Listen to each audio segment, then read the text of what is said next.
তো বন্ধুরা, আজকে আমি তোমাদের বলবো বেগুন কিভাবে ভাজে বাঙালিরা। আর এটা খুব বেশি খেতে ভালো লাগে, করতে পারো এটা ঠান্ডার দিনে, খুবই সুন্দর লাগে।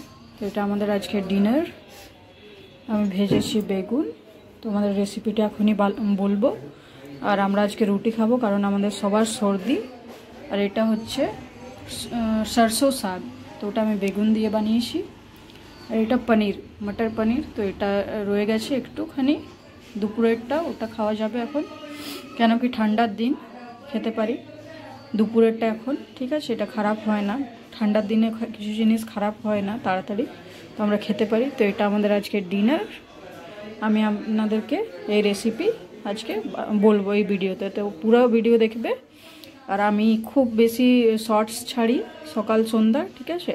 তো ওগুলো সব দেখার জন্য তোমরা আমার চ্যানেলটা সাবস্ক্রাইব করে নেবে, তাহলে খুব বেশি ভালো হবে তোমাদের জন্য আর আমার জন্য, ঠিক আছে? খুব সুন্দর শিখতে পারবে সব জিনিস। আর টাইম নষ্ট না করে চলো ভিডিওটা শুরু করি।